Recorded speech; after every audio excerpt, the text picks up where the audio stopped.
हरे कृष्ण प्रभु दंड प्रणाम प्रभु जी।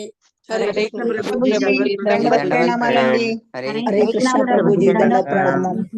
हरे कृष्ण प्रभु जी दंडवत दंडवत प्रणाम। प्रणाम। हरे कृष्ण हरे कृष्ण दंडवत प्रणामाలు। हरे कृष्ण हरे कृष्ण प्रभु जी दंडवत प्रणाम प्रभु जी। हरे कृष्ण प्रभु जी दंडवत प्रणामाలు प्रभु जी। प्रणाम हरे कृष्ण हरे कृष्ण प्रभु जी दंडवत प्रणामाలు। हरे कृष्ण प्रभु जी।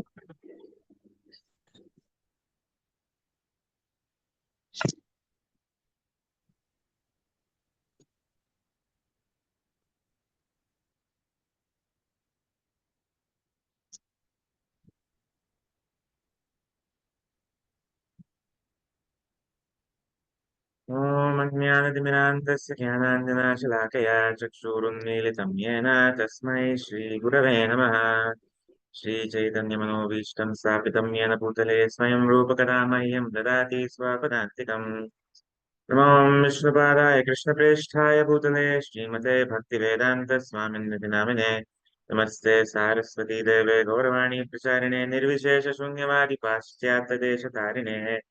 जय श्री कृष्ण चैतन्य प्रभु नित्यानंद श्री अद्वैत गदाधर श्रीवासादि गौरभक्तवृंद। हरे कृष्ण कृष्ण कृष्ण हरे हरे। हरे राम राम राम हरे हरे। ఈరోజు హరే కృష్ణ ధన్యవాదాలు. ఈరోజు మనము చర్చ చేసుకోబోయే ఏదైతే శ్లోకం ఉందో ఇది ఆ దాదాపు ప్రతి ఒక్క భారతీయుడికి తెలుసు.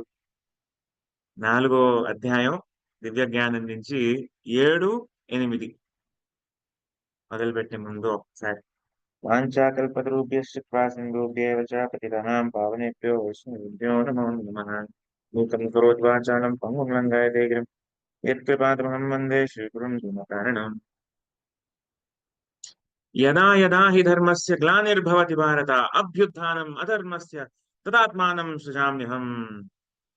తర్వాత పరిత్రాణాయ సాధూనాం వినాశాయ చ దుష్కృతాం ధర్మ సంస్థాపనార్థాయ సంభవామి యుగే యుగే.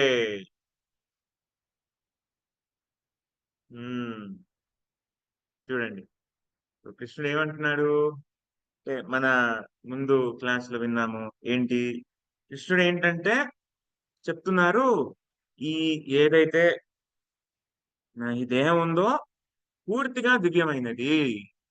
ఈ ఈ దివ్యమైన శరీరం అది ఎప్పుడు సమాప్తం అవ్వదు, ఎప్పుడు అలాగా ఎప్పుడు ఉంటుంది. నా ఈ దివ్యమైన శరీరం ఎల్లప్పుడూ ఉంటుంది చెప్పేసి చెప్తూ ఉంటాడు. ఎందుకంటే అర్జునుడు అడుగుతాడు, కాదు నువ్వు మను మనుకి ఈ సూర్యుడికి నువ్వు ఈ ఈ జ్ఞానం చెప్పడం ఏంటి, అది ఎలాగా, కలిసే కదా నువ్వు నేను పెరిగాము, ఆ మధ్యలో ఎక్కడ సూర్యుడికి ఎక్కడ చెప్పేసావు అని చెప్పేసి ఇప్పుడు చెప్తాడు. లేదు, నా ఇదేం ఏదైతే ఉందో చాలా దివ్యమైనది. ఇదే జ్ఞానం నేను సూర్యుడికి చెప్పాను, సూర్యుడేమో అలా అలా చెప్పేసి మను ఇక్ష్వాకు అలా వచ్చింది, పరంపర మాధ్యమంలో అలా వచ్చింది. కాబట్టి మళ్ళీ మళ్ళీ ఎప్పుడైనా ఎక్కడైనా ఈ ధర్మంలో పతనం జరిగితే ఓ భరత నేనే అంటే నేను ఆ సమయంలో నేనే అవతరిస్తాను. ఇప్పుడు అధర్మం పెరిగితే ధర్మం తగ్గిపోతే ఆ సమయంలో నేనే అవతరిస్తాను.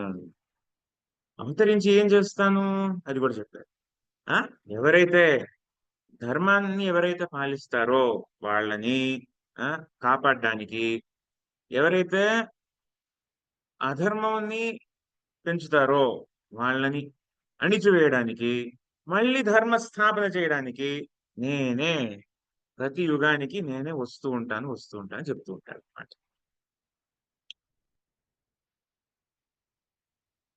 భగవద్గీత చదవకపోతే, ప్రభుపాద్ గారి నుంచి ఇది నేర్చుకోకపోతే మనకు అర్థమయ్యేది కాదు. అంటే దీంట్లో ఏం అర్థం ఉంది అని మేము అనుకుంటాం. ప్రతిసారి ఏమైనా అధర్మం పెరిగింది అనుకోండి, దేవుడా ఏంటయ్యా ఇంకా రాలేదు, చూడండి ఎంత అధర్మం అయింది, నువ్వు వచ్చే సమయం అయింది, ఆసనం అయింది, రండి రండి రండి, దిగి రండి అని చెప్పేసి ప్రార్థిస్తాం. అలాగా ఏ కాస్త అధర్మం, ఏ కాస్త ఇబ్బంది ఉన్నా కూడా మనం అనుకుంటాం, ఏంటిది అధర్మం చెప్పారు కదా భగవంతుడు, ఇక్కడ అధర్మం ఉంటే, అధర్మం పెరిగితే వచ్చేస్తాను, ఆ ధర్ ఆ ధర్మం తగ్గితే వచ్చేస్తాను, మళ్ళీ ధర్మస్థాపన నేనే చేస్తాను అని చెప్పేసి భగవంతుడే చెప్తున్నాడు. మళ్ళీ ఇక్కడంతా ఇంత అధర్మం నడుస్తుంది, ఇంత అరాచకం నడుస్తుంది, ప్రతి చోట ఎక్కడ చూసినా ఆ ఒక రాక్షసుల పాలన, ఆ ప్రతి ఇబ్బంది పెట్టేస్తున్నారు, ఏంటి దేవుడు ఇంకా రాలేదేంటి అని చెప్పేసి మనం అనుకోవచ్చు. ఈ ప్రభుపాద్ గారు చెప్పిన, అంటే ఇది ఎలాగా దీని గురించి మనకి నేర్పిస్తారు, అసలు ఏంటి భాగవతం అసలు ఏం చెప్తుంది దీని గురించి, అసలు ఈ దీని అసలైన ఉం, అర్థం ఏంటి అని చెప్పేసి మనం ఈరోజు మాట్లాడుకుందాం. ఇప్పుడు మొదటి నుంచి వద్దాం. ఏం చెప్తారు భగవంతుడు ఏం చెప్తాడంటే, తదాత్మానం సృజామ్యహం, అంటే నేనే అవతరిస్తాను. ఇప్పుడు ఇది అవతరణ అంటే మళ్ళీ నేనే మళ్ళీ ఒక వేరే శరీరంలో వచ్చి ఒక సృష్టించి వస్తాను అని కాదు. ఈ సృజామి అంటే ఎప్పుడు ఎల్లప్పుడూ ఉండేది అని చెప్పేసి అర్థం అన్నమాట. సృజామి అంటే ఎల్లప్పుడూ ఉండే ఏదైతే శరీరం, నా దివ్యమైన శరీరం ఏదైతే ఉంటుందో దాంట్లోనే నేను వస్తాను. నాకు నా దేహానికి ఏమి వ్యత్యాసం లేదు, రెండు దివ్యమే, అంటే ఒకటే. సో అలాగా భగవంతుడు ఆయనే స్వయంగా వస్తారు. అంటే మళ్ళీ ఏమి కొత్త శరీరం సృష్టించకుండా ఆయన వస్తారు స్వయంగా. సరే, మళ్ళీ ఎప్పుడు వస్తారు? అది కూడా అదొక స్కెడ్యూల్లో ఉంటుంది అనమాట. అంటే ఎప్పుడు వస్తారు అని చెప్పేసి. ఇప్పుడు మనం ఉండేది కలియుగం. ఇప్పుడు కలియుగం, ఇప్పుడు కృష్ణుడు చెప్తున్నాడు, స్వయంగా కృష్ణుడు ఎప్పుడు వస్తాడు అని చెప్పేసి. ఆ కలియుగం మొత్తం 43 లక్షల సంవత్సరాలు అన్నమాట. అలాగా దాన్ని ఇంకా అంటే ఆ 4 కోట్ల 30 లక్షల సంవత్సరాలు ఏదైతే ఉంటుందో అది సత్యయుగం, ద్వాపరయుగం, త్రేతాయుగం, కలియుగం అన్ని కలిసి ఇది ఏంటంటే ఒక దివ్యయుగం, మహాయుగం అని అంటాం. దివ్యయుగం అంట, చతుర్యుగం. ఇలాగ 1000 ఉంటే అది ఒక మహాయుగం, అది ఒక రోజు, ఒక కల్పం. బ్రహ్మదేవుడు అది ఒక రోజు అన్నమాట. అలాగే రాత్రి కూడా బ్రహ్మదేవుడి ఒక్క రోజులో 28వ సహస్రాబ్దం అంటే 43 లక్షల ఏళ్ళు అన్నమాట. 43 లక్షల ఏళ్ళు అంటే ఏది 7వ మను, మొత్తం 14 మనువులు ఉంటారు ఒక్కరోజు. దేవుడు ఒక్క రోజులో 14 మనువులు. తర్వాత ఆ 14 మనువులో 7వ మను, మొత్తం మన్వంతరం అంటే ఎంత ఏంటంటే 72 సహస్రాబ్దాలు అన్నమాట. ఒక సహస్రాబ్దం 43 లక్షల సంవత్సరాలు. అలాగా ఒక్కసారి వస్తారు అని చెప్తున్నారు. ద్వాపర యుగంలో బ్రహ్మదేవుడు ఒక్క రోజులో, ద్వాపర యుగంలో అది 7వ మన్వంతరంలో 28వ సహస్రాబ్దంలో వస్తారు అని చెప్పేసి చెప్తుంటారు. సరే, అయినా ఇలాగా స్కెడ్యూల్ ఉన్నప్పటికీ అంటే ఏమైనా నియమాలు, నిబంధనలు ఉంటాయా భగవంతుడు రావడానికి? అలాంటివి ఏమీ లేవు. అంటే మనకేదో బాధ్యత ఉంది. మనం అంటే ఇప్పుడు చూడండి, ఒక భర్తగా ఏదో బాధ్యత ఉంటుంది మనకి, భార్య పట్ల, పిల్లల పట్ల ఏదో బాధ్యత ఉంటుంది. భగవంతుడికి కూడా అలాంటి బాధ్యతలు ఉంది. మమ్మల్ని సృష్టించారు, తను రావాలి అని చెప్పేసి అలాంటి బాధ్యత ఏమీ లేదు. నియమాలు, నిబంధనలకి ఏదో రావాలి అని చెప్పేసి అటువంటి బాధ్యత కూడా ఏమీ అయినప్పటికీ భగవంతుడు మన పైన కృప చేయడానికి వస్తారన్నమాట. బాధ్యత అదేమి లేనప్పటికీ స్వయంగా స్వరాట్ అంటే, స్వరాట్ అంటే ఏంటంటే ఆయన ఇష్టం, ఆయన ఎలాగైనా రావచ్చు. ఇప్పుడు దేవకి ఇప్పుడు వామన అవతారం ఎత్తినప్పుడు ఎలా వచ్చారు? ఆ అదితి అదితికి స్వయంగా పుడతారన్నమాట. వామన రూపంలో వచ్చినప్పుడు, వామన అవతారంలో వచ్చినప్పుడు. మరి నరసింహ అవతారంలో వచ్చినప్పుడు ఏం లేదు, ఎవరికి పుట్టలేదు. ఆ స్తంభాన్ని చీల్చుకుని బయటకు వచ్చారు. మరి ఆ రాముడిగా వచ్చినప్పుడు, రామావతారం వచ్చినప్పుడు యజ్ఞం నుంచి వచ్చారు. మరి ఆ ఆ ఆ తీయమైన ఆ తీపి నుంచి ఏదైతే ఆ ఆ ధృతరాష్ట్రుడికి ఏదైతే ఇది ఇస్తారో, ఆ పరమాన్నం ఇస్తారు. ఆ పరమాన్నం తిట్టిన తర్వాత అక్కడి నుంచి వస్తారనమాట, యజ్ఞం నుంచి వస్తారు. కృష్ణుడు ఎలా వస్తారు? కృష్ణుడు అవతారం ఎలా వస్తుందంటే, ఆ భగవంతుడు స్వయంగా ఆ వసుదేవుడి మనస్సు నుంచి ఆ, దేవకి ఆ గర్భంలోకి ప్రవేశిస్తారు. గర్భం నుంచి స్వయంగా బయటకు వచ్చేస్తారన్నమాట. అంటే అదొక దివ్యమైన ఇదంతా లీల, దివ్యమైన లీల. మనం చెప్పలేము, ఇది ఒక సాధారణ ఆ మనిషి ఇవన్నీ చేయలేరు. ఆయన ఎలా వస్తారో, జన్మ కర్మచమే దివ్యం అని చెప్పేసి చెప్తారు కదా. నన్ను తెలుసుకుంటే చాలు, అంటే నేను జన్మ ఎలా వెతుకుతానో అది తెలుసుకుంటే చాలు. నా లీలలు, నా అద్భుతమైన ఆధ్యాత్మికమైన లీలలు తెలుసుకుంటే చాలు.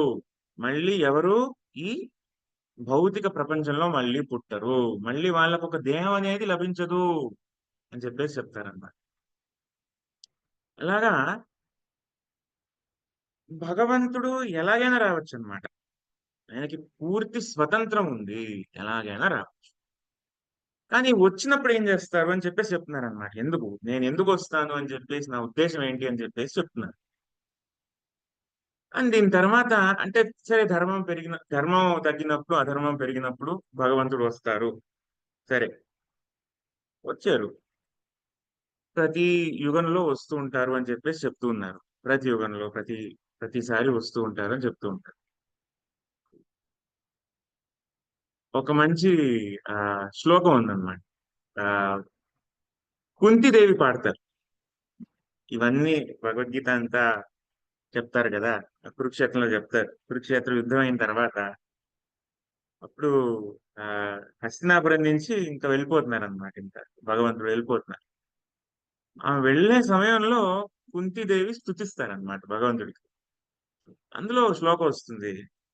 నవేద కశ్చిత్ భగవాన్ శ్రీకీర్షితం తవేహ మానస్య నృణాం విడంబనం నాయస్య కశ్చిత్ దయితోస్తి కర్హిచిత్ వేశ్యశ్చ యస్మిన్ విషమామతిర్నృణాం. అంటే నీ లీలలు, ఓ దేవాతి దేవుడా, నీ లీలలు ఏదైతే ఉన్నాయో అర్థం చేసుకోవడం అసాధ్యం. ఏదో మనిషిలాగా వస్తున్నావు, అందరూ నిన్నేదో మనిషి అనుకుంటున్నారు. ఆ? నీకేమి పక్షపాతం ఏమీ లేదు, ఒకరి పట్ల నీకేమి ఈర్ష లేదు. ఏదో జనాలు అలా ఊహిస్తారంతే, నీకేదో పక్షపాతం ఉన్నట్టు అలా ఏదో ఊహిస్తారంతే. నీ లీలలు, నీ ఆ నీ ఏదైతే లీలలు ఉన్నాయో అర్థం చేసుకోలేము. సరే, ఏదో మనిషిలా వస్తూ ఉన్నాం, అందరూ మనిషి అనుకుంటున్నారు అని చెప్పి. ఇప్పుడు భగవంతుడి కృప ఏదైతే ఉందో, ఎవరైతే బద్ధ జీవులు ఉంటారో వాళ్ళందరి పైన సమానంగా ఉంటుందన్నమాట. అందరిపైన భగవంతుడి కృప ఏదైతే ఉందో సమానంగా ఉంది. ఒకరి పట్ల ఏదో ఈర్ష గాని, ద్వేషం గాని ఎప్పుడూ ఉండదు. అందరికీ సమానమైన ప్రేమ చూపిస్తారన్నమాట. సో ఇదొక విడంబనం. విడంబనం అంటే అర్థం కానిదన్నమాట. విడంబనం అంటే అసలు మనం అర్థం చేసుకోలేము. విడంబనం, అలాగా ఇదొక విడంబనం. ఎందుకంటే మనకి ఎప్పుడు అర్థమవుతుంది, భగవంతుడు తన భక్తులకే కదా ఇది పక్షపాతం చేస్తూ ఉంటాడు. ఇప్పుడు అర్జునుడిని కాపాడడానికి శస్త్రం ఎట్టాడు. శస్త్రం ఎత్తను అని చెప్పేసి, అస్త్రం ఎత్తను అని చెప్పేసి ఆ వాగ్దానం ఇచ్చారు. అయినా కూడా అర్జునుడిని కాపాడడానికి ఆ ఆ శస్త్రం ఎత్తి మళ్ళీ భీష్ముడిని పోట్లాడడానికి వచ్చాడు. మరి ఎలాగ పక్షపాతం కాదు అని చెప్పేసి ఎలా చెప్తూ ఉన్నారు? ఇలాగా భగవంతుడి లీలలు ఏదైతే ఉన్నాయో మనం అర్థం చేసుకోలేము అనమాట. ఎందుకంటే అంటే అనిపిస్తాయి. అంటే చెప్పేది ఒకటి, కానీ చేసేది ఒకటి అలా అనిపిస్తాయి మనకి. కానీ అలా కాదు. కాబట్టి ఇప్పుడు చూడండి, ఒక సాధారణమైన మనిషిలాగా వస్తారు. సాధారణమైన మనిషిలాగా వచ్చిన తర్వాత అర్జునుడు అనుకుంటాడు, నువ్వు నేను కలిసే కదా పెరిగాము అని చెప్పేసి. తర్వాత భగవంతుడు చెప్తున్నాడు, లేదు, నేను నాది ఏదైతే నేను నాది దివ్యమైన శరీరం ఏదైతే ఉందో నేను ప్రతి యుగాంతం వస్తూ ఉంటాను, ధర్మస్థాపనం కొరకు అని చెప్పేసి. కానీ ఈ ధర్మస్థాపన కూడా అది ఆయనే ఎందుకు పెట్టాలి? ఇప్పుడు చైతన్య మహాప్రభు ఉన్నారు, కృష్ణుడి అవతారం. కృష్ణుడి అవతారం చైతన్య మహాప్రభు ఏం చెప్పారు? నా సేనాపతి భక్తుణ్ణి పంపిస్తాను, తను ప్రతి చోట, ఊరు ఊర, ఇంటి ఇంట ఈ హరినామ సంకీర్తనం అనేది దాన్ని ప్రతి చోట తీసుకెళ్తాడు, హరినామ సంకీర్తనం అనేది తీసుకెళ్తాడు అని చెప్పేసి ప్రభుపాల్ గురించి చెప్తారు. అంటే ఆయన యొక్క ప్రతినిధిని కూడా పంపించవచ్చు, ఆయనే స్వయంగా రావడం ఎందుకు? ఆయన ప్రతినిధితోనే అన్ని అవుతూ ఉంటాయి కదా, మరి ఆయనే స్వయంగా రావడం ఎందుకు? సరే, మరి ఎవరైనా రాక్షసుల్ని సంహరించడానికి అని చెప్పేసి, రాక్షస సంహరణ ఎవరికి సాధ్యం కాదేంటి? హనుమంతుడు చేయలేదా? తర్వాత మళ్ళీ ఆ వేరే యుగంలో వేరే ఆ ఇప్పుడు ఆ రాక్షస సంహరణ వేరే దేవతలు కూడా చేస్తారు. గణేశుడు చేస్తారు, ఉం, శివుడు చేస్తాడు, దుర్గాదేవి చేస్తుంది. సో అలాగే రాక్షస సంహరణం కూడా చాలా మంది చేస్తారు. మరి దేవుడే ఎందుకు రావాలి? అది ఒక ఏంటంటే, చైతన్య చరితామృతంలో కృష్ణదాస కవిరాజ గోస్వామి రాస్తారనమాట. అసలు ఎందుకు భగవంతుడు ఎందుకు వస్తున్నారు? దాంట్లో మళ్ళీ బహిరంగ కారణాలు ఏంటి, అంతరంగ కారణాలు ఏంటి? సో బహిరంగ కారణాల గురించి చూసుకుంటే ఇప్పుడు ఏం చెప్తారంటే, ఏదైతే ఈ హరినామ సంకీర్తనం ఉందో ఈ కలియుగంలో, ఎందుకంటే చైతన్య మహాప్రభు గురించి చెప్తారు అక్కడ, ఈ కలియుగంలో ఏదైతే ఈ హరినామ సంకీర్తన యజ్ఞం ఏదైతే ఉందో దాన్ని స్థాపనం చేయడానికి నేను వస్తాను. సరే, దానికి మించి కూడా ఉంది. ఏంటి? ఇప్పుడు భగవంతుడితో మనం ఏదైతే ఈ ఆదానం ఈ ప్రధానం ఏదైతే ఉంటుందో, ఏదైతే మన సంబంధం ఉంటుందో, భగవంతుడితో మన సంబంధం గుర్తు చేయడానికి భగవంతుడు వస్తారు. భక్తులకి ఆహ్లాదనం కలిగించడానికి భగవంతుడు వస్తారు. అందుకు ఏదైతే ఈ రసాలు ఉన్నాయో, ఏంటి, దాస్యం, సాఖ్యం, వాత్సల్యం, ఆ ఆ శృంగారం అనేది, మాధుర్యం కానీ శృంగారం కానీ, ఏదైతే ఈ రసాలు ఉన్నాయో ఆ రసాలు భక్తుల చేత ఆస్వాదించడానికి, ఆ భక్తులు ఇవన్నీ ఆస్వాదించవచ్చు అని చెప్పేసి చూపించడానికి, గుర్తు చేయడానికి అని ఎందుకు అంటున్నాము? ఎందుకంటే ఇప్పుడు ఈ భౌతిక ప్రపంచంలో కూడా ఏదైతే ఈ రసం ఉంటుంది, భౌతిక రసం కూడా ఉంటుంది అన్నమాట. ఏంటి? ఆ భౌతిక రసం మన ఆ భౌతికంలో మనం ఈ భౌతిక జగత్తులో చూసుకున్నట్లయితే, ఒక భర్తకి భార్యకి మధ్యలో కూడా ఒక రసం ఉంటుంది. ఆ, ఇక్కడ కూడా ఆ ఈ ఏదైతే ఈ సాఖ్యం అనేది ఉంటుంది, ఇక్కడ కూడా వాత్సల్యం అనేది ఉంటుంది, ఇక్కడ కూడా చిన్న పెద్ద అనేది ఉంటుంది. కానీ దీని నుంచి మనం ఏం గ్రహిస్తామంటే, ఇది ఇది అంటే పరిపూర్ణమైన ఏదైతే సంబంధం ఉంటుందో అది కృష్ణుడితో ఉంటుంది. ఏదైతే కృష్ణుడితో మనం ఆ సంబంధం పెట్టుకుంటామో అది పరిపూర్ణమైనది. అసంపూర్ణమైనది ఏంటైతే ఏంటి? ఈ భౌతిక ఈ సృష్టిలో ఏదైతే మనలో ఈ భౌతిక రసాలు ఏదైతే ఉంటాయో మనం, అది ఆ రసం అన్నమాట. అంటే ఒక కృష్ణుడితో ఉండవలసిన ఏదైతే సంబంధం, ఆ రసం ఏదైతే ఉందో అది ఒక వ్యతిరేకంగా, వ్యతిరేకంగా లేకపోతే ఒక ఏమంటాం ఒక వికృతి ఒక వికృతిలాగా దాన్ని ఇక్కడ మనం గ్రహిస్తాం అన్నమాట.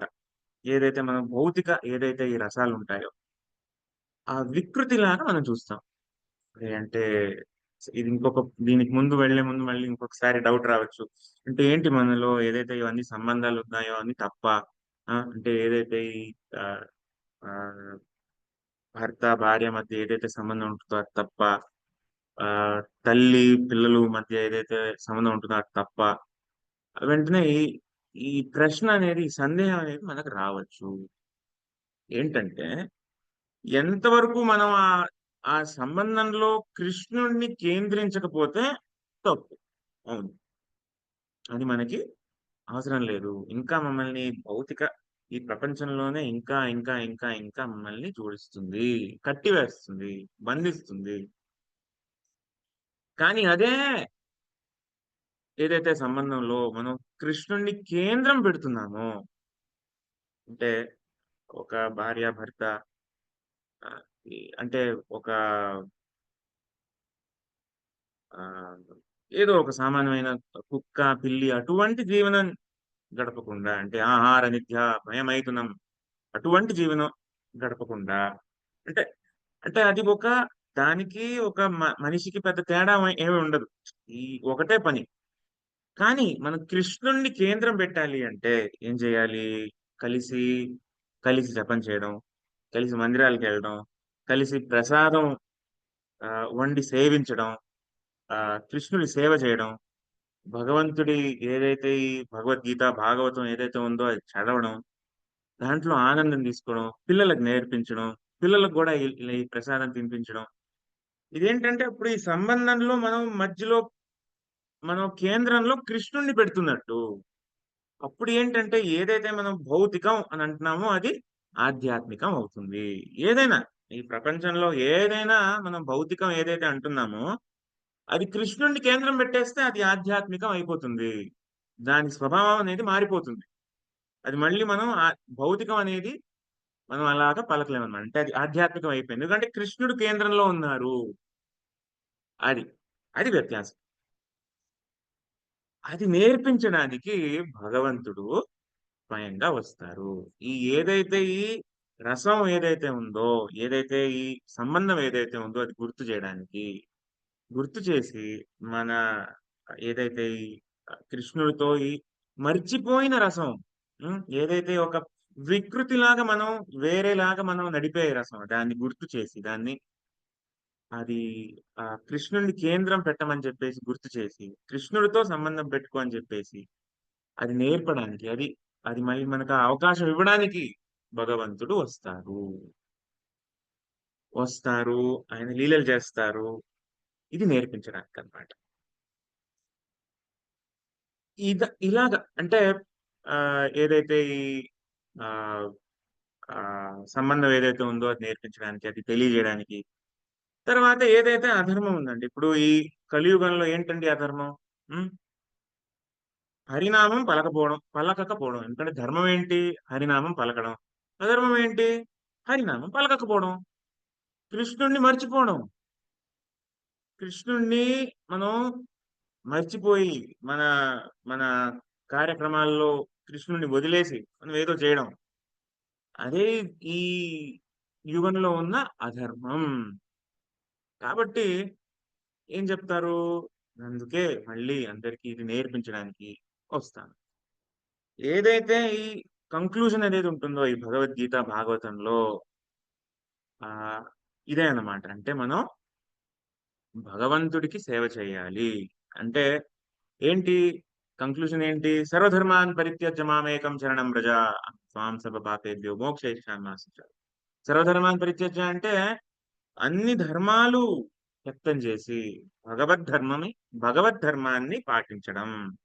అంటే భగవద్ధర్మాన్ని పాటించడం అంటే ఏంటి? భగవంతుడిని మన ప్రతి పరిస్థితుల్లోనూ కేంద్రం పెట్టుకుని మనం వెల్లడించడం. అది. అది మన ఈ ఏదైతే ఇది కూడా బహిరంగ కారణం కిందే వస్తుందన్నమాట. ఏదైతే చైతన్య మహాప్రభు రావడం. అంతరంగ కారణం ఏంటి, భగవంతుడు ఎందుకు వస్తారు అని చెప్పేసి కృష్ణదాస్ కవిరాజ్ గోస్వామి చెప్తారు. ఏంటంటే ఒక భక్తుడికి భగవంతుడి సేవ చేయడం చాలా ఆహ్లాదకరమైనది. అంటే భగవంతుడు ఎప్పుడూ ఆహ్లాదంలో ఉంటారన్నమాట. కానీ అటువంటి భగవంతుడి కన్నా ఒక భక్తుడికి భగవంతుడి సేవ చేయడంలో మనకి ఆనందం కలుగుతుంది. ఆ ఆనందాన్ని ఆస్వాదించడానికి భగవంతుడు వస్తారు చెప్తారన్నమాట. అంటే రాధారాణి భగవంతుడి సేవ చేస్తున్నారన్నమాట బ్రజభూమిలో, బృందావనంలో. చాలా ఆనందంగా ఉంది. ఆ ఆనందంలో కంటి నుంచి ఏడుపు వస్తుంది. అది భగవంతుడికి అర్థం కాలేదన్నమాట. ఏంటి ఆనందంలో ఈ ఏడుపు రావడం ఏంటి? నేను ఆనందంలో ఏదైతే నేను ఈ ఆనందం ఆస్వాదిస్తున్నానో, అంటే సాధారణంగా అంటే నేను ఏదైతే భగవంతుడే ఆనందం, పరమానందం. అటువంటి భగవంతుడు చూస్తున్నాడు, రాధారాణి ఇంకా ఆనందం అనుభవిస్తున్నారు అనమాట. అంటే కృష్ణుడి సేవ చేసి, కృష్ణుడి భక్తి చేసి. అది అర్థం చేసుకోవడానికి, అది ఆ అనుభూతి పొందడానికి భగవంతుడు స్వయంగా ఒక భక్తుడిలాగా వస్తారు. ఈ కలియుగంలో చైతన్య మహాప్రభు లాగా ఒక భక్తుడిలాగా వస్తారు. అది ఆ రసం అనేది ఆస్వాదించడానికి, భక్తి రసం అనేది ఆస్వాదించడానికి. ఇది ముందు కూడా జరిగింది. అంటే చూడండి, ఆ నరసింహుడు అవతరించిన తర్వాత ప్రహ్లాదు నరసింహుడి ఒళ్ళో కూర్చున్నారనమాట. ఒళ్ళో కూర్చున్న తర్వాత ఏమాత్రం భయం లేకుండా ఆనందంతో నవ్వుతున్నారు. తర్వాత ఆ ఆనందంతో ఎంత ఆనందంగా నవ్వుతున్నారు అని చెప్పేసి చూడ్డానికి ఇప్పుడు నరసింహుడికి ఒక కోరిక పుడుతుంది అనమాట. భగవంతుడికి ఒక కోరిక పుడుతుంది. సరే, నేను ఈ ఆనందం ఆస్వాదించాలి. అదేంటి, నేను ఆ, చూస్తున్నాను నాకంటే చాలా ఎక్కువ ఆనందంలో ఉన్నారు ప్రహ్లాదు. భక్- ఆ భగవంతుడి సమీపంలో ఉన్నారు కదా, ఆ ఆనందాన్ని ఆస్వాదించడానికి అప్పుడు అనుకుంటారు సరే అని చెప్పేసి. అప్పుడు ఆ అంటే దీనికన్నా ముందు స్వయంగా వచ్చారు మత్స్యావతారం, కూర్మావతారం, ఆ నరసింహావతారం, వరాహావతారం. దీని తర్వాత ఎలా వచ్చారు, ఒకరికి ఆ కొడుకులాగా వచ్చారు. చూడండి, అంటే ఆ రాముడు లాగా వచ్చారు. అంటే ఏదైతే ఈ ఆనందం ఉందో, ఆ ఒక ప్రహ్లాదుడు ఎటువంటి ఆనందం అనుభవించాడో ఆ ఆనందం ఏంటి అని తెలుసుకోవడానికి రాముడు లాగా వచ్చారు. రాముడు లాగా వచ్చిన తర్వాత మళ్ళీ ఇంకో కోరిక పుడుతుంది. ఏంటి, ఆ ఏదైతే ఈ సీతాదేవి ఉంటుందో భగవంతుడికి సేవ చేస్తూ, ఆవిడకి ఇంకా చాలా ఎక్కువ ఆనందం కలుగుతూ ఉంటుంది.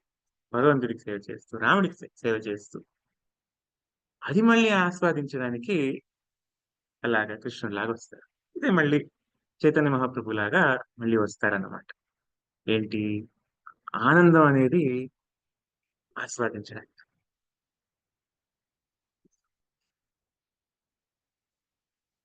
ఇది మనకి ప్రభుపాద్ గారు చెప్పుండకపోతే మనకి అసలు ఏంటి, మనం ఇదే అనుకునేవారం అన్నమాట. అంటే ఏదో ఒకటి కష్టాలు వచ్చేస్తే కానీ సరే ఇంకా భగవంతుడా నువ్వు వచ్చే సమయం అయింది అని చెప్పేసి మనం ఏదో అనుకుంటాం. కానీ భగవంతుడు ఇక్కడ ఇక్కడ ఉన్నారు. భగవంతుడు ఎలా ఉన్నారు,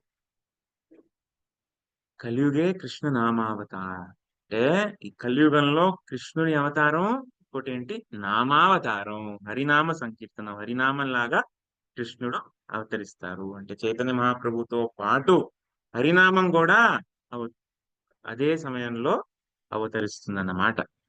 హరినామ ప్రభు. కాబట్టి చైతన్య మహాప్రభు వెళ్ళిపోయారు, మనకి మనకి మరి ఆస్వాదన మనకి ఎలా కలుగుతుంది? సరే, అన్ని ఈ ఏదైతే రసాలు ఉన్నాయో అవి మనకి అది ఆస్వాదన కలిగించడానికి భగవంతుడు వస్తారు అని చెప్తున్నారు.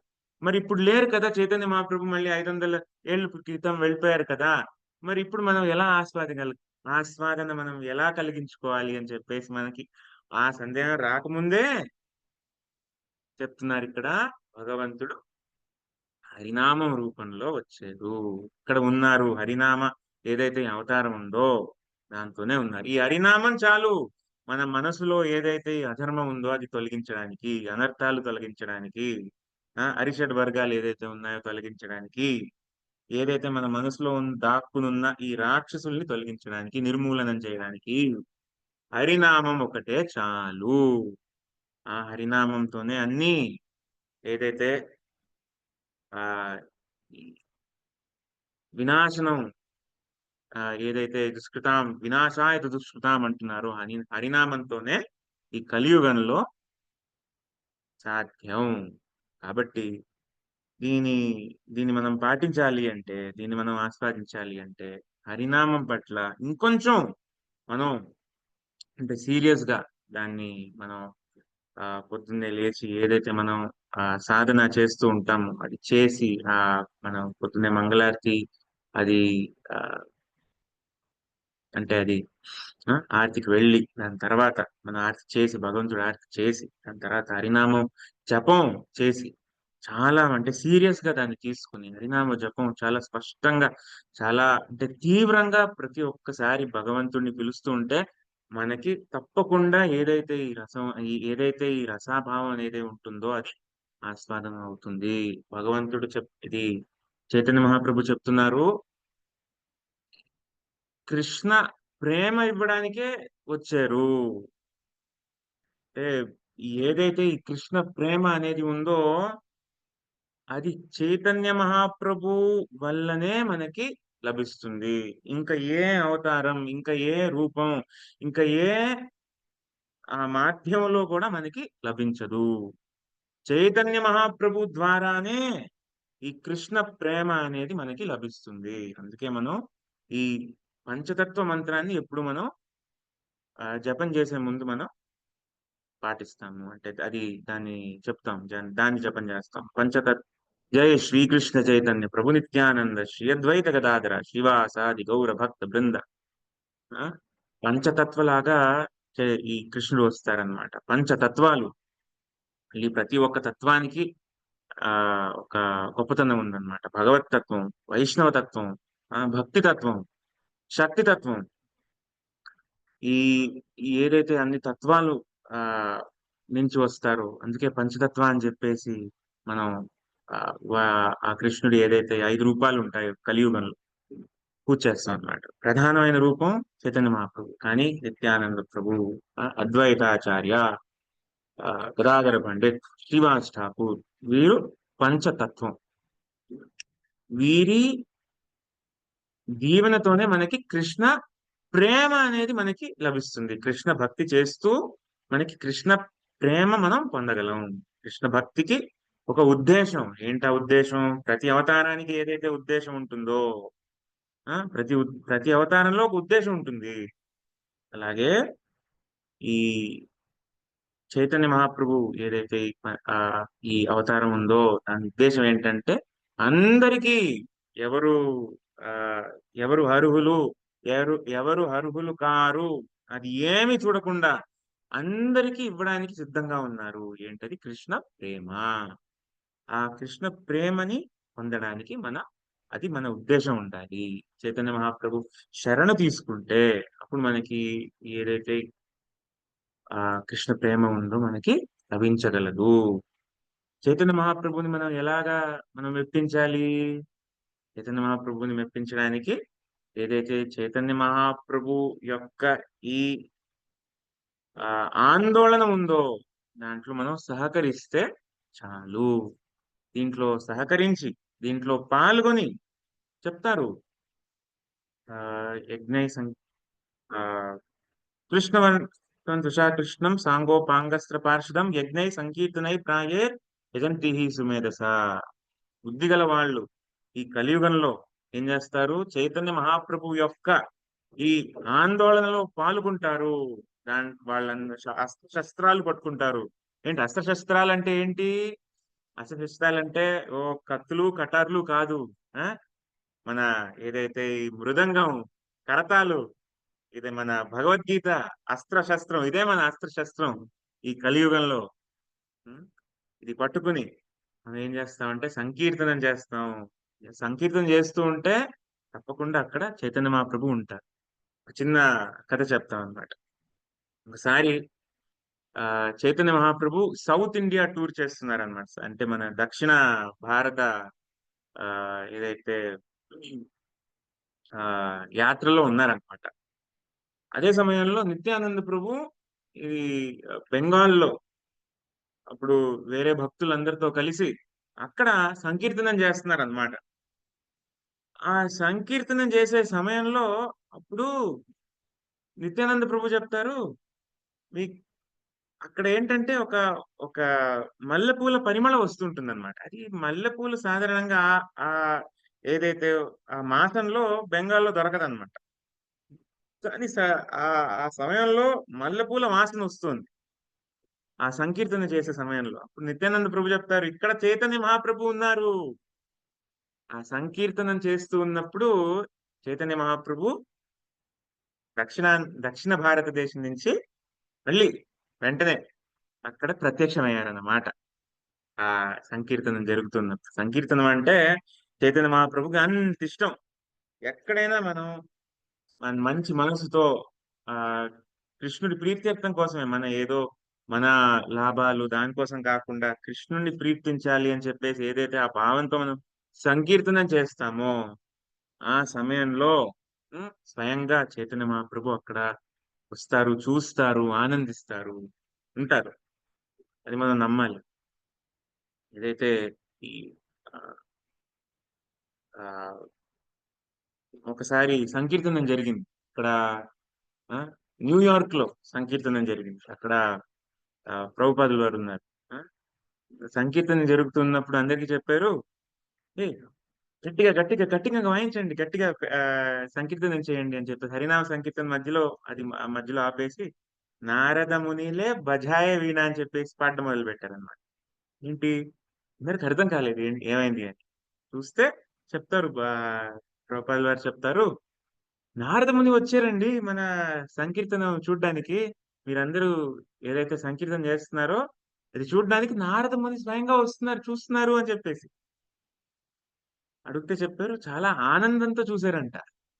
ఎవరైతే ఈ పాశ్చాత్య లో పుట్టిన వాళ్ళు ఎవరైతే ఉన్నారో ఆ శూన్యవాదులు, ఎవరైతే ఈ అన్ని పద్ధతులు అన్ని వదిలేసిన వాళ్ళు వాళ్ళు అంత ఆనందంతో ఏదైతే ఈ హరినామ సంకీర్తనం చేస్తున్నారో చూడ్డానికి నారద ముని స్వయంగా వస్తారు, వచ్చారు, న్యూయార్క్ వచ్చి చూశారు.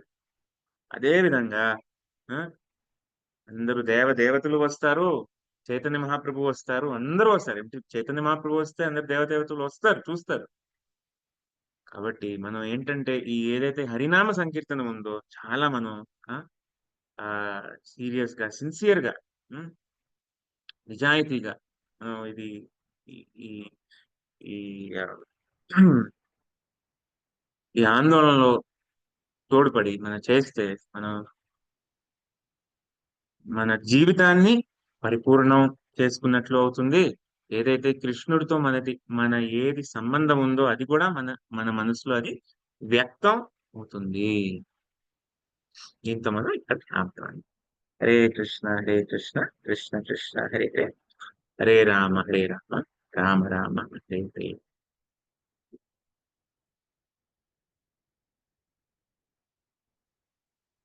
హరే కృష్ణ. ఇది చాలా గొప్ప ఆ, శ్లోకం అండి. చాలా గొప్ప గొప్ప వాళ్ళు దీని గురించి మాట్లాడగలరు. తెలీదు నేను సరిగ్గా చెప్పగలిగానో లేదో నాకు తెలీదు. కానీ ఇది మనం ఆ, సరిగ్గా పాటిస్తే మన మనసులో ఏదైతే ఉందో అది అది వ్యక్తం అవుతుంది. మన సంబంధం కృష్ణుడి యొక్క ఏదైతే మనతో సంబంధం ఉందో అది వ్యక్తం అవుతుంది మనసులో. ఈ హరినామం ఆశ్రయం తీసుకొని ముందుకెళ్ళాలి. సరే,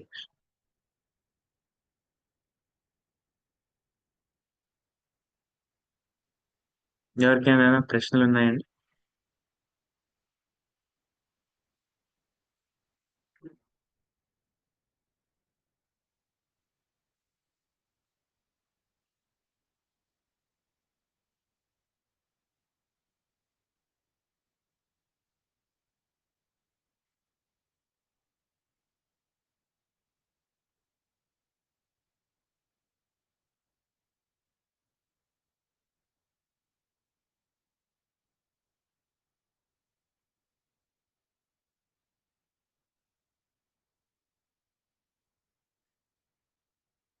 చూడండి ఇప్పుడు మాట్లాడగలుగుతున్నారా? అన్మ్యూట్ చేశాను.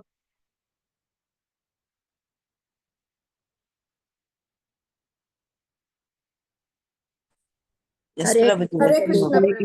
హరే కృష్ణ చాలా బాగా చెప్పారు ప్రభుజీ. హరే ప్రభుజీ, కృష్ణ. దండవత్ దండవత్ ప్రణామం. ప్రణాం ప్రభుజీ. చాలా బాగా చెప్పారు ప్రభుజీ. హరే కృష్ణ సంకీర్తనం గురించి, చైతన్య మహాప్రభు పంచతత్వ గురించి ఎంత అద్భుతంగా చెప్పారు ప్రభు. హరే కృష్ణ. చాలా బాగా ఈ యుగంలో చెప్పారు. మనకి నామ ప్రణామాలండి. సంకీర్తనం చాలా ముఖ్యము అన్నది చాలా అద్భుతంగా, చాలా వివరంగా, చాలా విపులంగా చెప్పారు ప్రభు. ధన్యవాదాలు ప్రభు. ఎట్లాంటి వాళ్ళకు కూడా అర్థమయ్యేటట్టు చెప్తున్నారు ప్రభుజీ మాకు. హరే కృష్ణ ప్రభుజీ. ప్రణామాలు ప్రభుజీ. ప్రభుజీ మీరు చెప్పినట్టు ఇప్పుడు చైతన్య మహాప్రభుగా వచ్చి హరే కృష్ణ మహామంత్రం ద్వారా మనందరిని ఉద్ధరిస్తున్నారు కదా ప్రభుజీ. అదే గనుక కృత త్రేత ద్వాపర యుగాల్లో యదా యదా హి ధర్మస్య గ్లానిర్భవతి భారత, దుష్టులను శిక్షించి శిష్టులను రక్షించడానికి వచ్చారు. అలా ఈ కలియుగంలో చేయాలంటే అందరూ దుష్టులే ఉన్నారు ఆల్మోస్ట్ ఆల్. సో అందరినీ సంహరించాల్సి వస్తుంది. కాబట్టి అందుకే చైతన్య మహాప్రభుగా హరే వచ్చి కృష్ణ సంకీర్తనం ఇచ్చారు అందరిలో ఉన్న మనకి. అర్షడ్ వర్గాల్ని తొలగించడం కోసం వచ్చారు అనేది నిజంగా అవును. కృష్ణయ్య ఎంత కృపామూర్తి అంటే ఉమ్, మనల్ని ఉద్ధరించాలి అనేసి తిరిగి ఆయన చైతన్య మహాప్రభుగా వచ్చి మనల్ని అటువంటి ఆయుధాన్ని, ఒక సైనాధిపతిని తీసుకొచ్చి మనందరిని మార్చే ప్రయత్నం చేశారంటే కృష్ణుడికి మనలో ఆయనకి మనకి మధ్యన రసభావాన్ని తిరిగి మళ్ళా పెంచాలి అని ఆయన రావటం అనేది నిజంగా చాలా అద్భుతం ప్రభుజీ. ప్రభుజీ అయితే కృష్ణుడు ఎప్పుడు ఓన్లీ ప్రతి కల్పంలో కూడా ఓన్లీ ద్వాపర యుగంలో మాత్రమే వస్తారు, అంతే కదా ప్రభుజీ? అవును. అంటే కృష్ణుడు అంటే స్వయంగా అంటే ఏదైతే ఈ ఆ, అన్ని ఆటంకులకి ఏదైతే ఉన్న కృష్ణుడు, స్వయంగా ఆ కృష్ణుడు రజేంద్ర నందన కృష్ణుడు ఆ ద్వాపర యుగంలో ఒక్కసారి వస్తారన్నమాట. అంటే ఒక్క కల్పంలో ఒకసారి. మిగిలిన అవతారాలేని అంతే కదా ప్రభుజీ? మిగిలిన అవతారాలు అంటే ఆ అంటే ప్రతి యుగంలో కూడా వస్తూ ఉంటారన్నమాట. కానీ అది వేరు వేరు ఆ అంటే ఆ, అంశాలు, ఆ అంగాలు, ఉపాంగాలు అంటారనమాట. అంటే ఆ, ఆ, మొత్తం కృష్ణుడి యొక్క అంగం, కృష్ణుడి యొక్క ఉపాంగం అంటే పూర్తి శక్తితో రాకుండా కొంచెం లాగా వస్తారనమాట అప్పుడప్పుడు. కేవలం ద్వాపర యుగంలోనే పూర్తి శక్తితో వస్తారు అంతేనా అంటే ప్రభుజీ? అవును ప్రభుజీ. అంటే ఇప్పుడు రామ అవతారము, ఇప్పుడు వామన అవతారం అవన్నీ ఉన్నాయి కదా ప్రభుజీ. అవన్నీ కూడా తీసుకుంటారు కదా ప్రభుజీ ఆ సమయాల్లో. అవును. ఇది కూడా రామావతారం కూడా ఏంటంటే దాంట్లో కూడా కొన్నిసార్లు వేరేలా వస్తారు. ప్రతిసారి ఒకేలాగా రారు. ఏదైతే అంటే ఇప్పుడు ఒక 1000 సార్లు ద్వాపర యుగం వస్తుందన్నమాట ఒక బ్రహ్మదేవుడి కల్పంలో. కల్పనలో. ఏదైతే ఈ మన్వంతరం 28వ మన్వంతరంలోనే ఇలా వస్తారనమాట. పూర్తిగా కృష్ణుడిలాగా, బ్రజేంద్రనంద కృష్ణుడిలాగా. వేరే సమయంలో ద్వారకా కృష్ణుడిలాగా, ద్వారకానాథ్ లాగా మాత్రమే వస్తారు అలాగా. అదే విధంగా రాముడు కూడా ఏదైతే ఈ త్రేతాయుగంలో ప్రతిసారి అంటే ఆ ఒక కల్పంలో ఒకసారే ఆ రాముడు స్వయంగా పూర్తి ఏదైతే ఉందో ఆ రూపంలో వస్తారనమాట. కానీ కొన్నిసార్లు కేవలం ఆ ఇది అయోధ్యలో కాకుండా కేవలం ఇది రావణుని సంహరించడం. సో అలాగా ఏదైతే ఈ లీలలు ఉన్నాయో కొన్ని సంక్షిప్తం రూపంలో వస్తారన్నమాట, చేస్తారన్నమాట. భగవంతుడి లీలలు నిత్యం. ఆ లీలల్ని మనకి తెలియజేయడానికి ఆ కొన్ని లీలలు ఇక్కడ ప్రదర్శిస్తారనమాట. సాధారణంగా లీలలన్నీ ప్రాకృతంగా ఉంటాయన్నమాట. కానీ కొన్నిసార్లు అది అంటే లీలలు చేస్తారు, ఆ లీలలో మీరు కూడా పాల్గొనొచ్చు అని చెప్పేసి కొన్ని లీలలు ఇక్కడ చేస్తారు.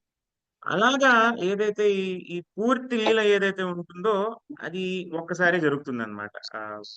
బ్రహ్మదేవుడి యొక్క కృష్ణ ఒక రోజు. అవతారం. వేరే సమయంలో ఆ లీలలు ఇంకా సంక్షిప్తంగా, చిన్నగా, కొద్దిగా అలా చేస్తారు. చాలా మనం అంటే ఏంటంటే మనకు అదృష్టం ఇదే ఏదైతే ఈ ఆ, ఈ మను ఏదైతే ఉంటుందో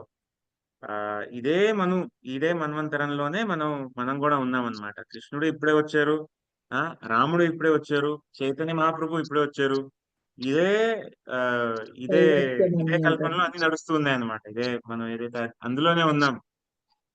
ఇది చాలా అరుదైన మనకు అవకాశం. మళ్ళీ అదృష్టం తిరిగి భగవంతుడికి. అవును. అదృష్టం చాలా పెద్ద అదృష్టం. Yes, ప్రభుజీ. చాలా అద్భుతంగా ఉంది ప్రభుజీ. హరే కృష్ణ. థ్యాంక్ యూ ప్రభుజీ. హరే ప్రభుజీ కృష్ణ అద్వితీయుడు అంటే ప్రభుజీ ఒకసారి చెప్పండి. అద్వితీయుడు అంటే అనంత ఆ ఆయనకి ఇంకొక సాటిగా ఇంకెవరు ఉండరండి. ఆయనకు ఆయనే సాటి. ఆయనకు ఆయన sir. Okay, thank you Prabhuji. Krishna Prabhuji ధన్యవాదాలండి. ప్రణామాలు. ప్రణామాలు. దండోత్ ప్రణామం. హరే కృష్ణ. కృష్ణ హరే కృష్ణ ప్రభు. హరే కృష్ణ ప్రభుజీ.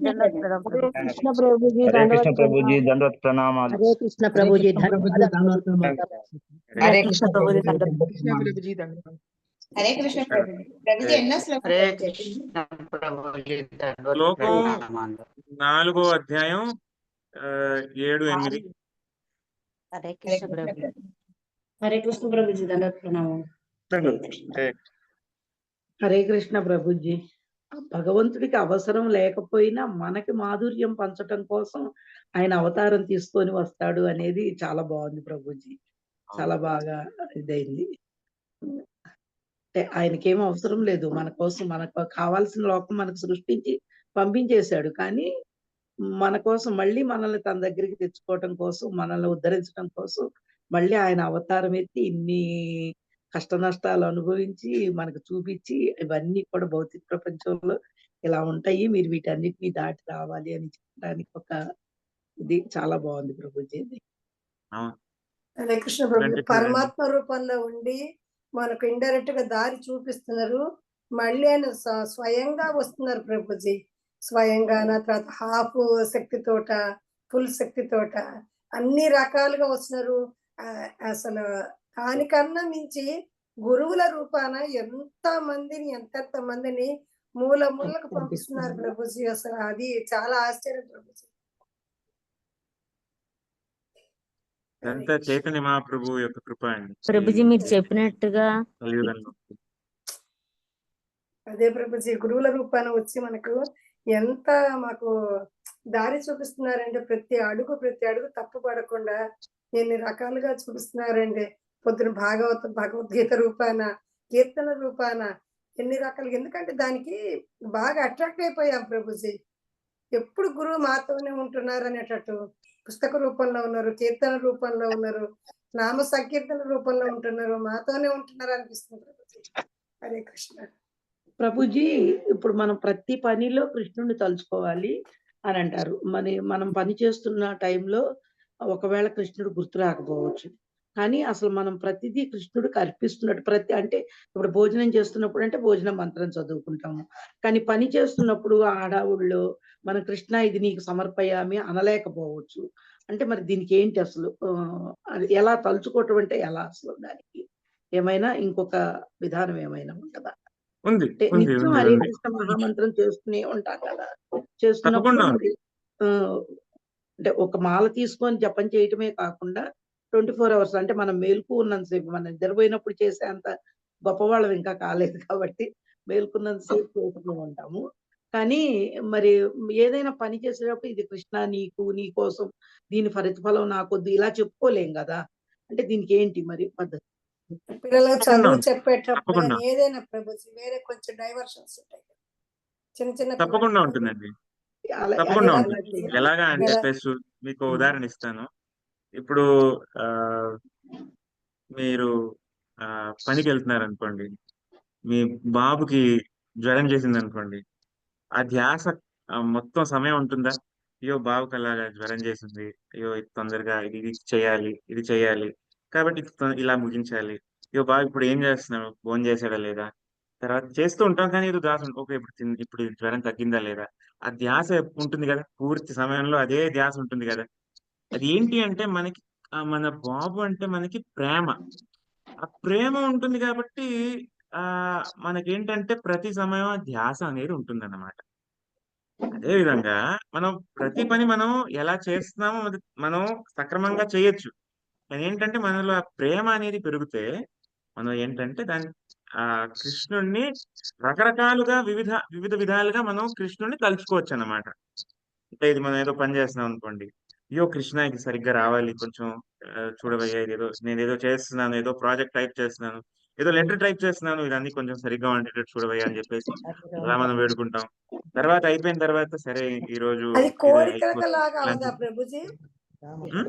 అది కోరికలాగా అవదా? కోరికలా కాదు, ఎందుకంటే మనం కృష్ణుణ్ణి వేడుకుంటున్నాం అంటే ఇదంతా నేను నీకే అర్పిస్తున్నాను, ఇది సక్రమంగా ఉండేటట్టు చూడు. అంటే నా భౌతిక సుఖాల కోసం నేను దాన్ని చెప్పట్లేదు. ఇది ఏదో ఈ పని ఏదో నేను చేయాలి, ఈ పని నేను చేస్తున్నాను, కొంచెం దీనికి గైడెన్స్ ఇవ్వు, కొంచెం దీనికి హెల్ప్ చేయి, కొంచెం ఏదో చూడు, ఇది నీకు అర్పిస్తున్నాను. రకరకాలుగా మనం అనుకోవచ్చు. కృష్ణుడి గురించి మనం రకరకాలుగా అనుకోవచ్చు. అంటే ఆయన ధ్యాస ఉంటే చాలు. అంటే ఏదైతే మనం సేవ చేస్తూ ఉంటామో, అంటే సేవ పట్ల ఇంకా మనకి క్లారిటీ వస్తుంది చూడండి. ఇప్పుడు మనం ఏదైనా సేవ చేస్తున్నాం అనుకోండి, అంటే దాంతో ఎక్కువ మనం రిలేట్ అవ్వగలం. ఆ టెంపుల్లో మనం ఏమైనా సర్వీస్ చేస్తున్నాము, ఒక గిన్నె తుడుస్తున్నాం అనుకోండి, ఇప్పుడు కూడా మనం అనుకోవచ్చు, "ఓ కృష్ణ నీ నీ గిన్నె ఇది తలతలగా దీన్ని తుడుద్దాం అనుకుంటున్నాను, ఇది నీ కోసం" అని చెప్పేసి మనం అలా తుడిచి మనం పక్కన పెట్టచ్చు. లేదు మరకేదో వెళ్ళట్లేదంటే, అయ్యో కృష్ణ ఇదేదో మరక వెళ్ళట్లేదు, కొంచెం త్వరగా ఇది తొలిగేటట్టు చూడు.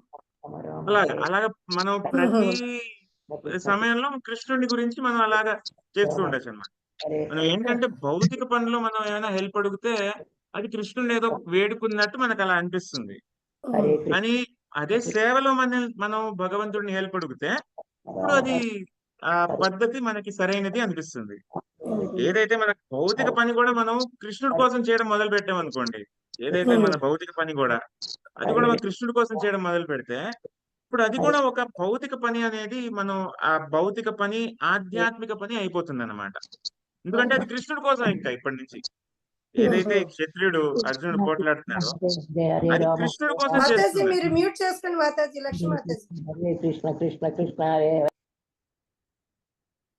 ఆ పని కూడా ఇప్పుడు కృష్ణుడి కోసం చేస్తున్నాడు.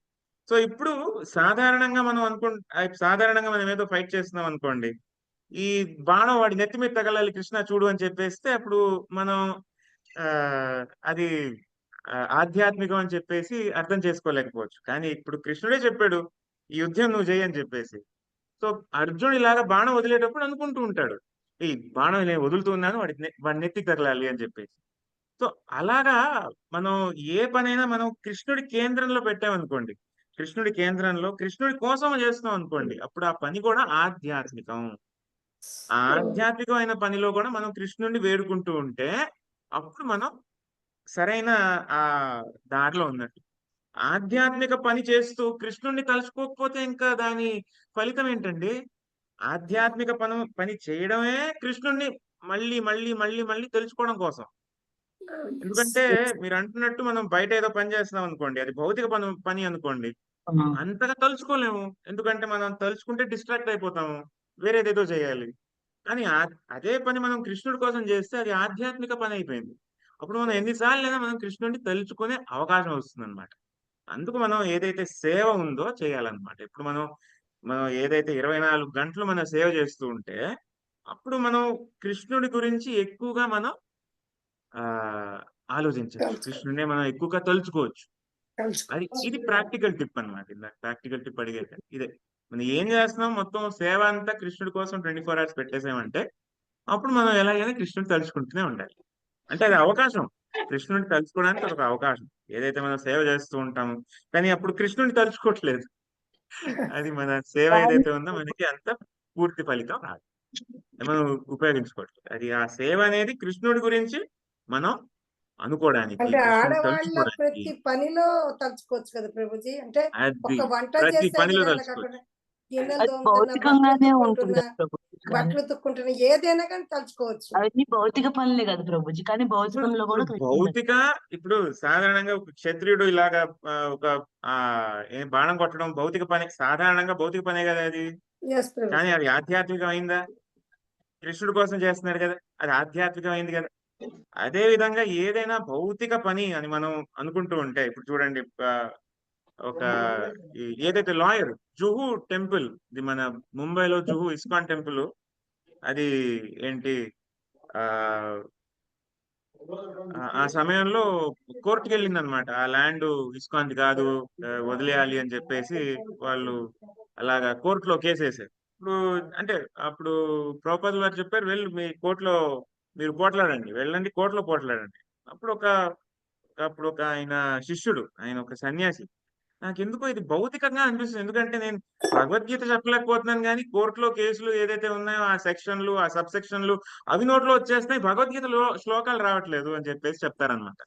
ఇప్పుడు చెప్తారు, ఏం పర్లేదు, నువ్వు సరైన దారిలోనే ఉన్నావు, ఇదే భక్తి అని చెప్పేసి నేర్పిస్తారు అనమాట. ఎందుకంటే మనం అనుకుంటాం ఇదే భక్తి, ఇది వేరేదైనా చేస్తే అది భక్తి కాదు అని చెప్పేసి అనుకుంటాం. కానీ అలా కాదు.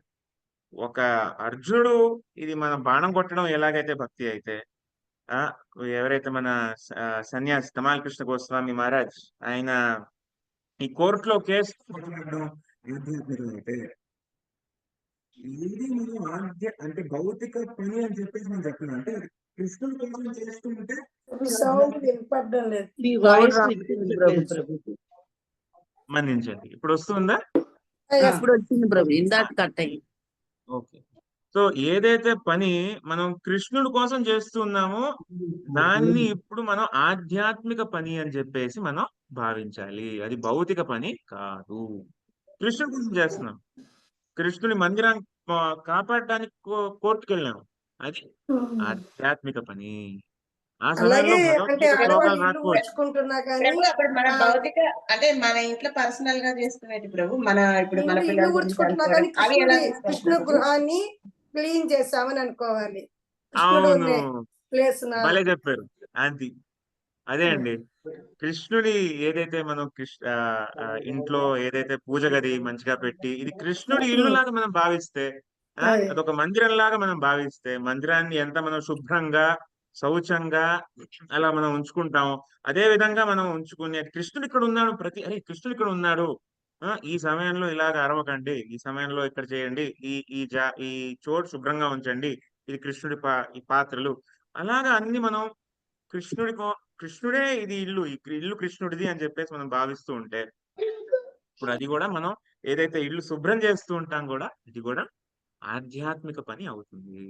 ప్రభుజీ ఏ అంటే పనిలో ప్రభుజీ అయినా కృష్ణ భగవాన్ తలుచుకుంటే అది ఆధ్యాత్మికం అయిపోతుంది, అంతే కదా ఏ ప్రభు? పని చేస్తున్నా హరే కృష్ణ మహామంత్రం చదువుకుంటూ మనం పని చేస్తున్నాం అనుకోండి, అప్పుడు కృష్ణుని తలుచుకున్నట్టే కదా.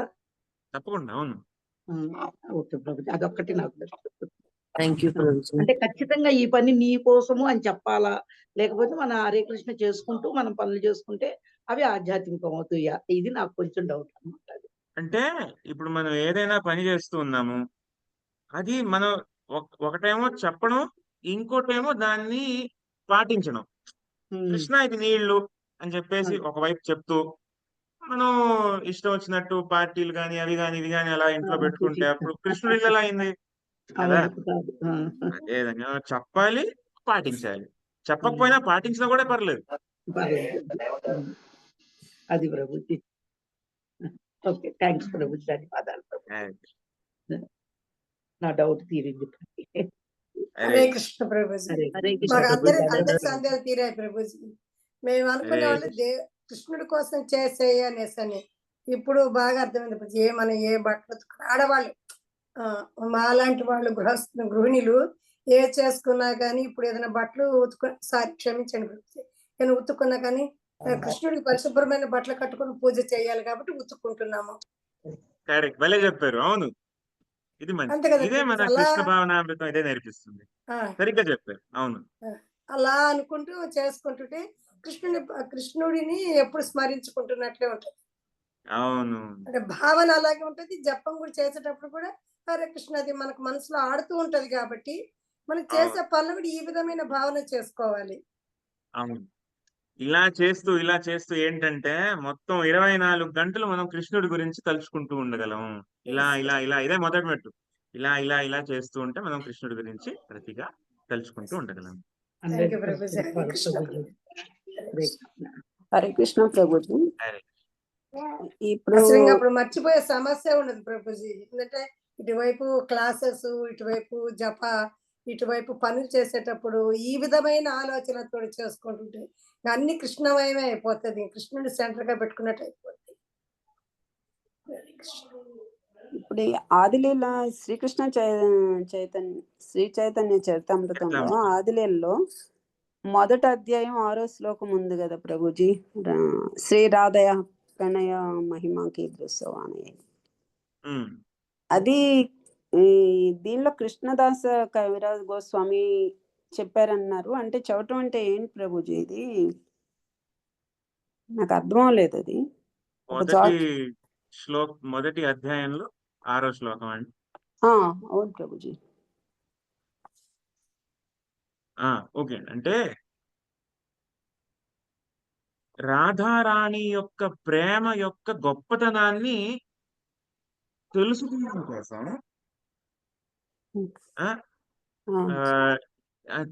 కోసం అంటే ఇప్పుడు రాధారాణి భగవంతుడి యొక్క అశేషమైన ఈ ఏదైతే గుణాలు ఉంటాయో ఆ గుణాలు అన్నిటినీ రాధారాణి ఆస్వాదిస్తుందన్నమాట. ఆవిడ ఆస్వాదిస్తుంది, చాలా ఆనందం పొందుతుంది. ఆ ఆనందం ఏదైతే ఉందో ఆ మాధుర్యం ఆవిడ అనుభూతి పొందుతుందన్నమాట. అది ఆ ఆనందం ఏదైతే రాధారాణి కృష్ణుడి గురించి ఆలోచిస్తూ కృష్ణుడి గుణాల గురించి ధ్యానం చేస్తూ ఆనందం పొందుతుంది, చాలా మాధుర్యంగా అనుభూతి పొందుతుంది. అంత గొప్ప అనుభూతి ఏదైతే ఉందో దాన్ని మహిమ అంటే అంత గొప్ప అనుభూతి రాధారాణి ఏదైతే ఈ అనుభూతి పొందుతుందో అనుభూతిని అర్థం చేసుకోవడానికి సచీమాత కొడుకులాగా వస్తాడు చైతన్య మహాప్రభు. అది వినండి.